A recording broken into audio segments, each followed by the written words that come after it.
Buenas noches, grato contar con su compañía a esta hora. Martes de 9 a 9 y media de la noche, el gran debate con Adolfo Beck en Teleamiga Internacional, Televisión de Valores. Tema del programa, la crisis de la justicia en Colombia. ¿Qué está pasando? La justicia está en paro y el país no dice nada. Invitados, quiero saludar al doctor Julio Roberto Gómez, presidente de la CGT. Bienvenido, doctor Julio Roberto Gómez. Adolfo, muy buenas noches y lo mismo para todos los televidentes. Muy grato estar nuevamente en este programa. Muy complacido. Muchas gracias. También está con nosotros Freddy Machado, presidente de Azonal Judicial. Sí, Adolfo. Buenas noches a todos los televidentes y a usted, Adolfo. ¿Pero usted está en paro? Estamos en paro, sí. ¿Cómo es que levanta el paro para salir a vacaciones? Yo no entiendo esa figura. Mire, el país cuestionaba de que supuestamente hacíamos los paros en vacaciones o para tomarlo con las vacaciones y ahora que llega todo el mundo se alarma. No es así. Los paros se hacen en octubre porque es cuando se pelea o se discute lo que tiene que ver con el presupuesto y porque unos 8.200 compañeros iban a quedar cesantes, los de la descongestión. Y en la actualidad son 1.000 los que van a quedar cesantes. ¿Cuánto tiempo en paro? Creo que llevan 72 días hasta que se tomó el receso. ¿Y el país por qué no se resiente si la justicia está en paro? No entendemos un gobierno incivilizado cómo puede entender que un país puede estar sin justicia. Era el gobierno el que tenía que negociar en las mesas de negociación y no lo hizo. No solo el gobierno, la sociedad en general. Sí, pero digamos que de alguna forma con este paro estamos obteniendo jueces permanentes para responderle a esa sociedad, porque los procesos le prescriben a todo el mundo.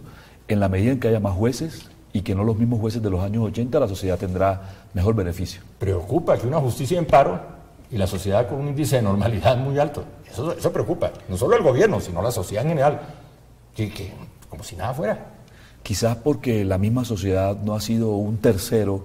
Por ejemplo, los legisladores, por ejemplo, los estamentos, digamos, del país deberían ser terceros y entrar en una tercería ante un gobierno que es tan, por así decirlo, terco y que de alguna forma ha sido muy prepotente con este paro. ¿Una conclusión puede ser que la justicia no opera en Colombia? No es cierto, porque si no se estuvieran quejando, no se estuvieran quejando los colombianos de que la justicia está parada.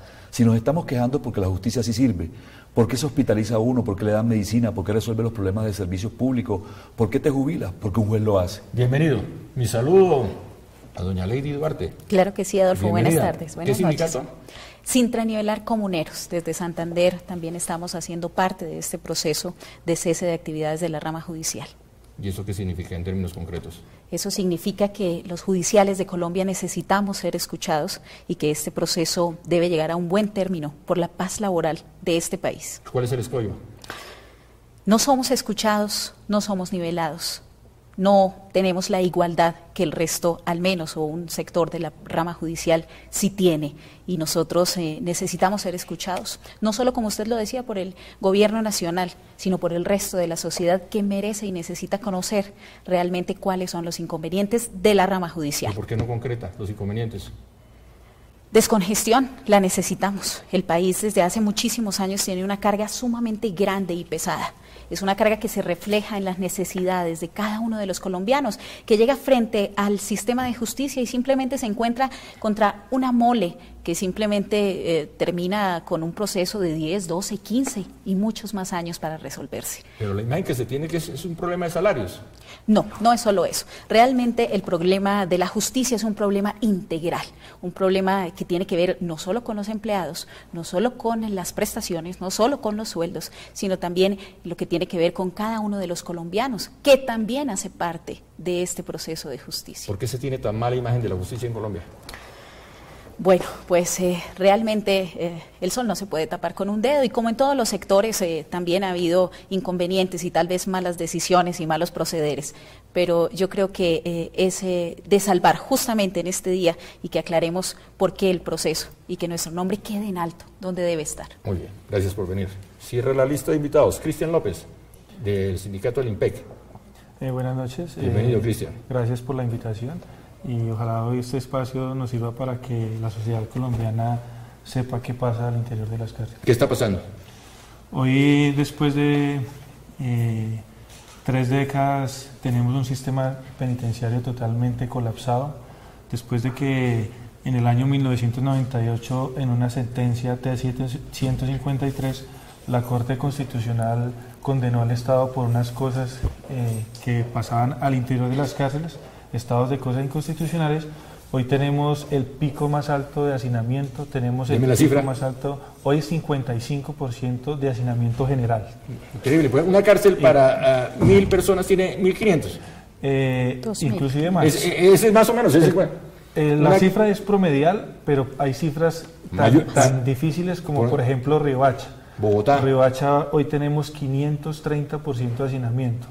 En Bogotá hay 300% de hacinamiento. Increíble. Una cosa es que el individuo pierde la libertad, pero los derechos humanos, pero ese es un tema que tiene que ver con el otro, la falta de sensibilidad de esta sociedad. No, Una pero- persona que está en la cárcel pierde todo el reconocimiento de la sociedad, pero también la responsabilidad que tiene el Estado, el gobierno con esa persona. Con un ingrediente Doctor Roberto Gómez. que lamentablemente debe saberlo la opinión pública. Además del hacinamiento que muy bien plantea Cristian, hay que saber que un trabajador penitenciario, un guardia, La otra cara no de la moneda. trabaja 48 horas semanales, sino que en algunos casos trabaja 90, 100, 120 horas semanales. Con un nivel de estrés alto. Turnos hasta de 24, 27 horas. En un centro penitenciario fácilmente encontramos que hay ocasiones en que se quedan 7 guardias para atender a 2.000 internos. Es decir, puede ocurrir cualquier tragedia. De hecho, se han presentado como las que hubo Barranquilla, recientemente Barranquilla. en Barranquilla. Y entonces a ellos se les suma una situación de una precariedad salarial y laboral que yo creo que la gente tiene la imagen de que el guardia penitenciario es un violador de derechos humanos. No hay tal. Se necesita realmente tener vocación de servicio para trabajar en una cárcel bajo ese tipo de condiciones. De ahí surge el movimiento Dignidad o la Operación Reglamento, como se le conoce. Y entonces, ¿qué están pidiendo los compañeros? Espacios de negociación. Pasa lo mismo que con el caso de Azonal. Es decir, no se está pidiendo nada distinto a que sean escuchados.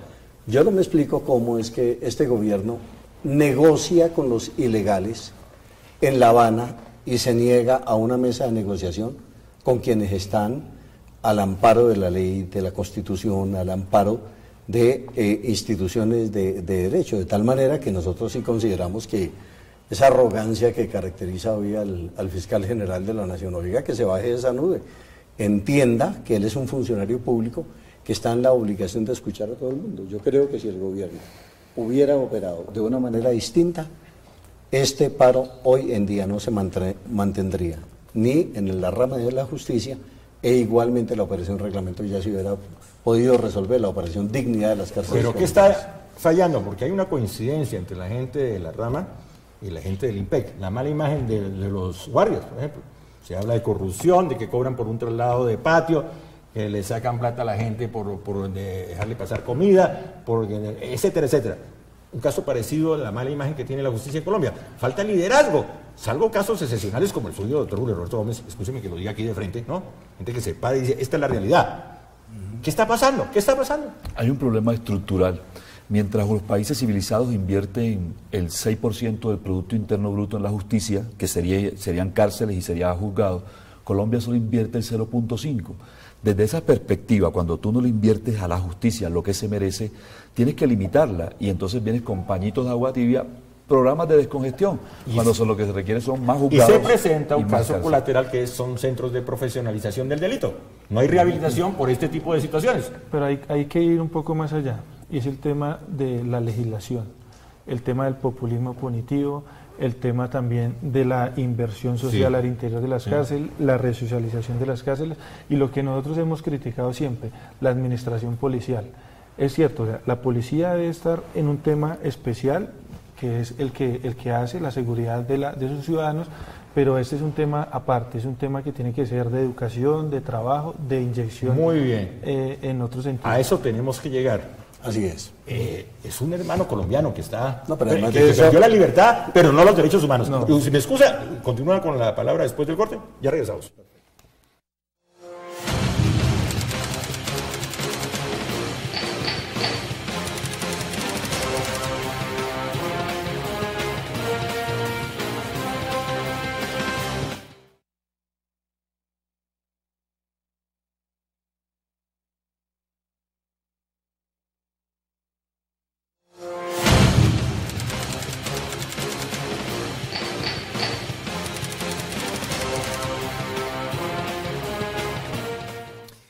crisis de la justicia en Colombia, doctor Julio Roberto Gómez.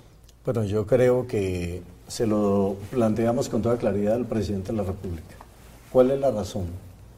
Para que, por ejemplo, con todos los bienes incautados al narcotráfico, que son unas cifras impresionantes, y son toneladas de oro, toneladas de dólares, bienes inmuebles, en todo el territorio colombiano. ¿Dónde están esos dineros? Hemos preguntado. Le hemos dicho inclusive al propio Procurador General de la Nación que nos den cuenta dónde está todo eso. Con eso se adelanta toda la reforma que requiere la justicia, que no es solamente un tema de salarios o el tema... Han calumniado este paro diciendo que es que el problema es solamente si una bonificación la convierten en salario. No, es una petición, además legítima. ¿Por qué no? Es que aquí el tema de la descongestión, no solamente a nivel de jueces en diferentes lugares del país, sino también a nivel de las grandes cortes. Es decir, ¿qué pasa hoy en el Consejo Superior de la Judicatura? Un pensionado que hoy en día le envían un proceso para que sea resuelto por un ente superior puede tardar 10, 12 años. Es decir, que cuando le sea resuelto en su favor, se van a beneficiar son los familiares, son los herederos, no directamente el pensionado. Y así sucesivamente, de tal manera que yo creo que llegó el momento de hablarle con claridad al país y que nos diga el gobierno nacional realmente qué es lo que va a hacer con la rama de la justicia, incluido todo el tema que tiene que ver con el manejo de cárceles. Usted tiene un diálogo constante a través del ministro de Trabajo, a través de los funcionarios con el gobierno. ¿Cuál es la respuesta del gobierno? Bueno, yo estuve hablando con el presidente de la República, le planteé estas situaciones, delegó en el doctor Néstor Humberto Martínez, el superministro, y de una ministra consejera, la doctora Lorena, para que se apersonaran de esta situación. Hablamos con el señor ministro del Trabajo, Luis Eduardo Garzón, que nos parece que el gobierno no ha querido que se involucre en esta situación. Esto es un problema de tipo laboral. Sí. Eso no es simplemente una variable distinta al tema del mundo lo laboral, de tal manera que nosotros sí esperamos. ¿Cómo que el gobierno no quiere que el ministro de Trabajo se involucre en un tema de un trabajador de la justicia? Es la impresión que no, eso sí. Entonces, ¿en qué país vivimos? Si el ministro de Trabajo no se involucra en un tema laboral, entonces... Pero también hay un problema que nosotros hemos evidenciado, y es que el señor ministro Yesir Reyes de Justicia, oídos sordos, totalmente oídos sordos. Él tiene el tema carcelario, el tema de la justicia, pero ni se aparece.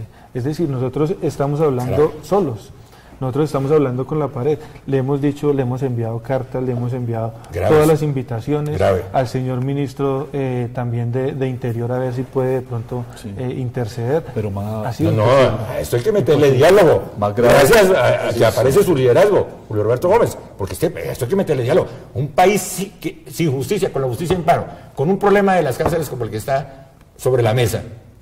Un país normal se paraliza. Y hay algo más grave. No pasa nada. Hay algo más grave para mí, que es que el gobierno está mirando la situación como si fuese una guerra. Nos ha mandado el SMAT, hay personas lesionadas dentro de los que estamos en el cese de labores. La protesta es un derecho constitucional. Además, anotan en lista a las personas, no pagan salarios, sabiendo que la única manera de retener salarios es que la huelga sea declarada ilegal. Ni siquiera han demandado la ilegalidad de la huelga.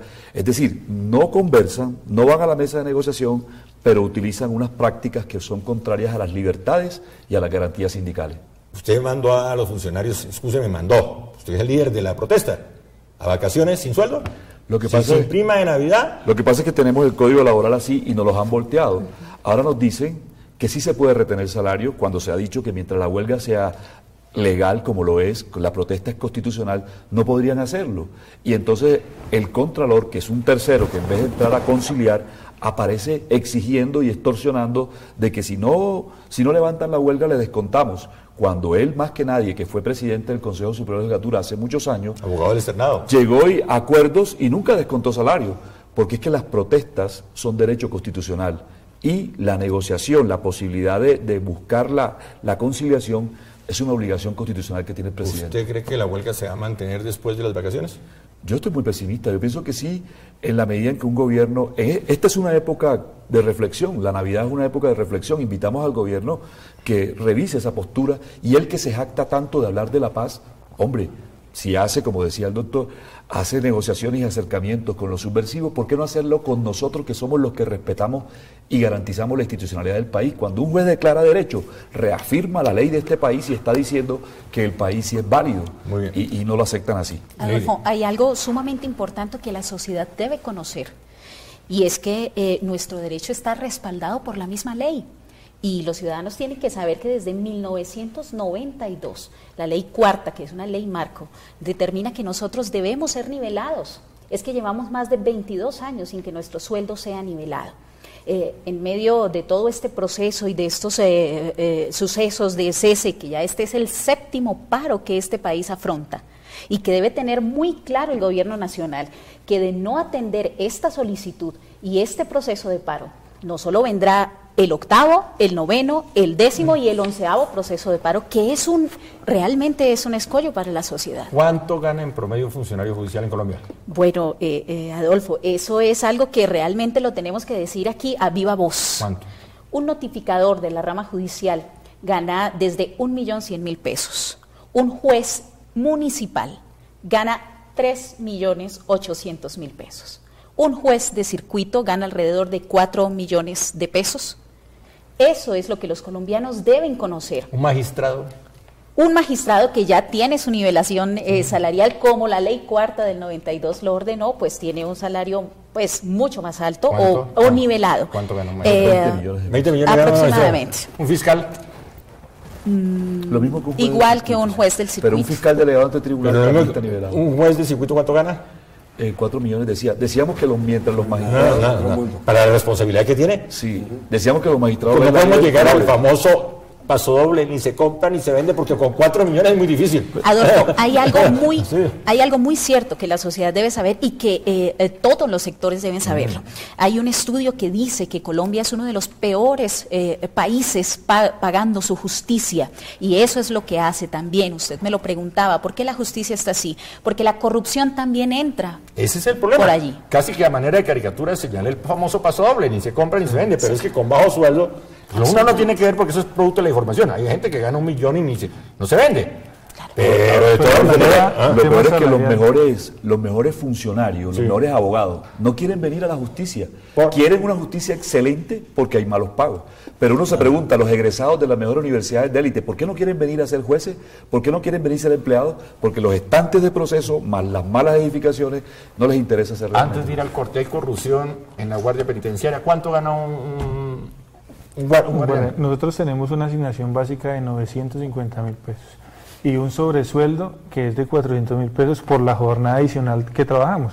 Lo que pasa es que la jornada está diseñada para 44 horas para un servidor público, y en este caso nosotros estamos a 116 horas a la semana, es decir, no compensa en nada, absolutamente nada, pero hay un tema más importante, nosotros, y es el tema de corrupción. Nosotros mismos hemos creado grupos de policía judicial, grupos de guías caninos para combatir la corrupción. Cuando cogen a un compañero entrando algún ilícito en la cárcel, nosotros mismos somos los que lo capturamos y nosotros mismos lo ponemos a disposición de la justicia. Es decir, el tema de corrupción ha sido un ejemplo. Inclusive nosotros hemos combatido en un máximo a un mínimo tan importante que hoy ya las cárceles, podemos decir, no es que estén libres de corrupción, pero está la corrupción en un nivel supremamente bajo. Temas que tiene que conocer el país. Este es el gran debate que tiene que enfrentar Colombia a través del gran debate con Adolfo Beck, excúseme la redundancia, de Teleamiga Internacional. Ya regresamos.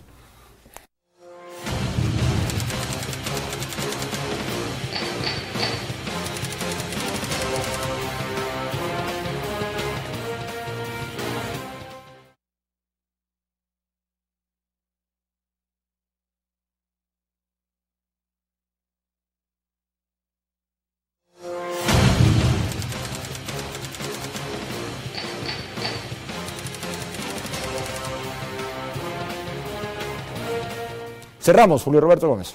Bueno, primero que todo, nosotros estamos demandando el reintegro de todos los compañeros que han sido despedidos. No es justo que hayan despedido a más de 1.000 jueces de descongestión por el delito de participar en un movimiento abiertamente democrático. De tal manera que el gobierno, reitero, así como negocia afuera, que negocie también aquí adentro, que abandonen esa nube de arrogancia y que se sienten a resolver esta problemática.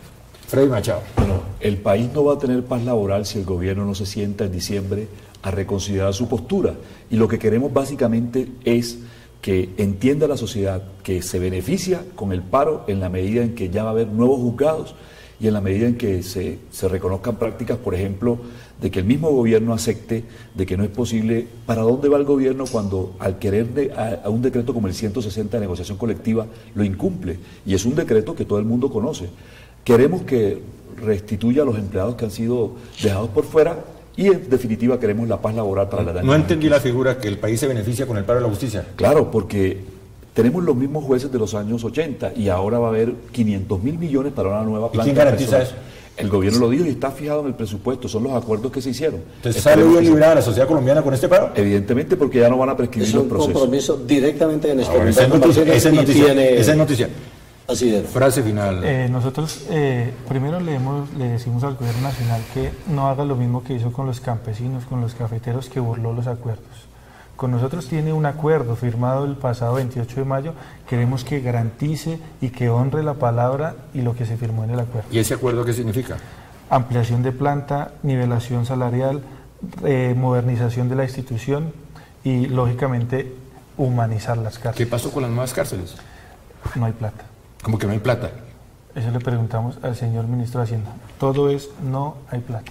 No están... Y el hacinamiento sigue, la crisis se mantiene. Y la respuesta del gobierno es no hay plata. Inclusive nos quitaron el 10% como a todas las entidades y nos recortaron el presupuesto. Lady Duarte. Adolfo, vamos a resumir en dignidad.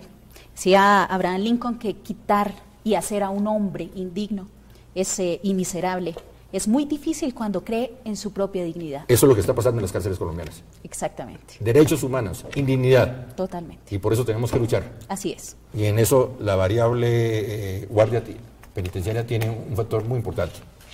Cierre usted que ya con las buenas noticias para el próximo año, ya que este es el último programa de 2014, Julio Roberto Gómez. Bueno, ahí trabajando por la democracia, vamos a seguir en esa misma línea.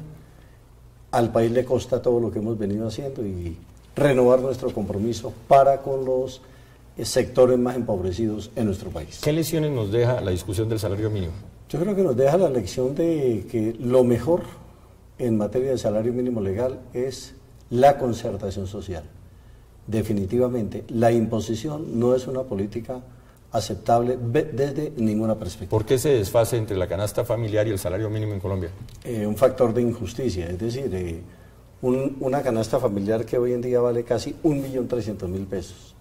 Un salario mínimo que no compra ni siquiera la mitad de esa canasta familiar, significa que estamos en un país profundamente desigual, en un país que no tiene la suficiente consideración para con los sectores trabajadores, para con los sectores más empobrecidos. Para usted y para todos los integrantes de la CGT, un feliz año. Lo mejor en el Muchísimas 2015. Gracias por toda su colaboración en el 2014. Muchísimas Muy amable. gracias. Feliz año para Sofía Sonal. Feliz año para GTLP. Gracias, Lady. Feliz año. Usted, Feliz año para todos los colaboradores de Teleamiga, para toda la audiencia, los directivos en general. Nos encontramos ya el próximo año, si Dios quiere, en Teleamiga Internacional, Televisión de Valores, el gran debate con Adolfo Vega.